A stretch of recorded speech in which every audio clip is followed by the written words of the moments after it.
Alright, hi guys, I'm just going to show you the best way to drill through metal. It was something I had a problem with when I was a little younger, so just the easiest way to do it. Okay, so I am freehand drilling through this metal. This is not on a jig, this is purely because I want to put a rod through it into the ground. And I want to fasten it to the ground so I don't get any uplift on this steel beam. Okay, first of all, you need WD-40.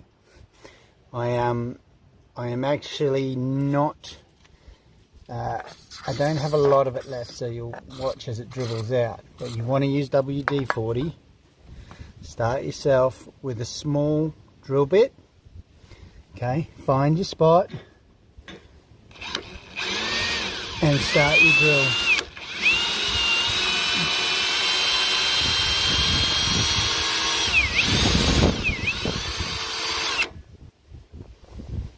I'll move that so you can see that a little clearer. Okay, the small drill bit really gets you through the thicker steel.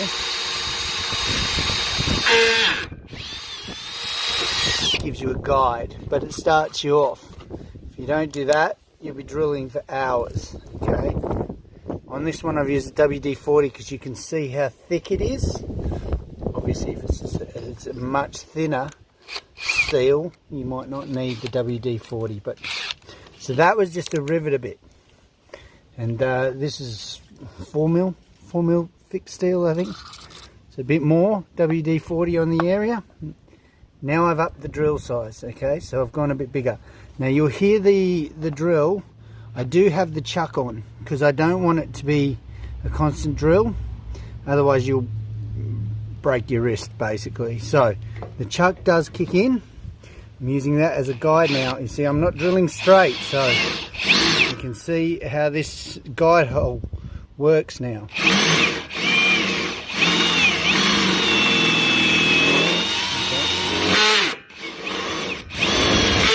That's just the chuck kicking in, so I don't break my wrist. Just ease off and go again.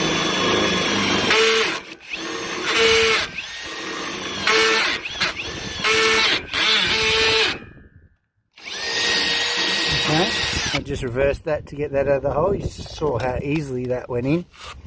Clear it away. Now I'm going to upsize my drill bit again, so that I have the one that will allow it to go through. Okay, new drill bit, bigger again. And again, we're going to add a little bit of WD-40. CRC does the same thing, it's not a big problem.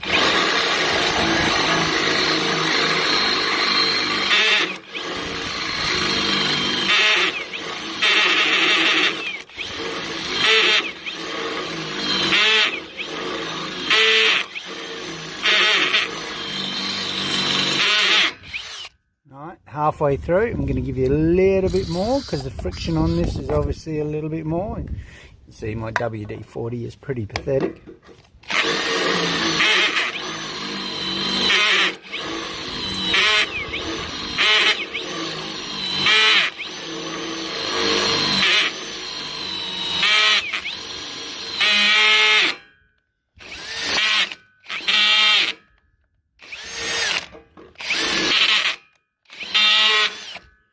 Now the reason the chuck starts to kick in is because I'm drilling at the angle and the drill gets wedged against there, so it pulls tighter.